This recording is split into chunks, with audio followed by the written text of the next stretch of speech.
Guys, இன்னைக்கான vocabulary பார்க்கலாம். இன்னைக்கு லேர்ன் பண்ற வேர்ட்ஸை இன்னைக்கே வந்து யூஸ் பண்ண ட்ரை பண்ணுங்க. The first word என்ன அப்படின்னா ஆப்வியஸ். ஆப்வியஸ் அப்படின்னா என்னன்னா அண்டர்ஸ்டாண்ட் கிளியர், அதாவது வெளிப்படையா சொல்லணும் அப்படின்னா இல்ல தெளிவா சொல்லணும் அப்படின்னா அந்த மாதிரி இடத்துல நம்ம ஆப்வியஸ் யூஸ் பண்ணலாம். For example, there is no obvious solution. இந்த ப்ராப்ளம்க்கு எந்த ஒரு தெளிவான சொல்யூஷனும் இல்ல அப்படின்றாங்க. நெக்ஸ்ட் வந்து they have a small child, so for obvious reasons they need money. வெளிப்படையா சொல்லணும்னா அவங்களுக்கு ஒரு குழந்தை இருக்கு, ஸோ அதனால அவங்களுக்கு வந்து மணி தேவைப்படுது அப்படின்றாங்க. இதோட அதர் ஃபார்ம்ஸ் பார்த்தோம் அப்படின்னா ஆப்வியஸ்னஸ், அதாவது நவுனா வந்து நம்ம ஆப்வியஸ்னஸ் அப்படின்னு சொல்லி யூஸ் பண்ணிக்கலாம். அட்வர்ப்ல வந்து நம்ம ஆப்வியஸ்லி அப்படின்னு சொல்லி யூஸ் பண்ணிக்கலாம்.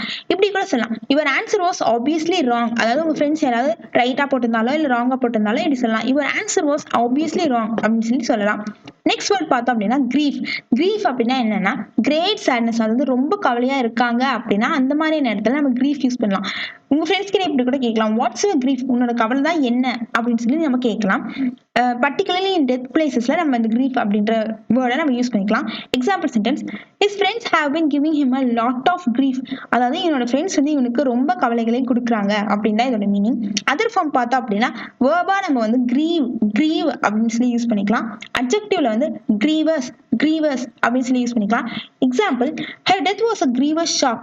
அதாவது அவளோட டெத் வந்து ரொம்ப கவலையான ஷாக்கா இருக்கு அப்படின்னு சொல்லி சொல்றாங்க.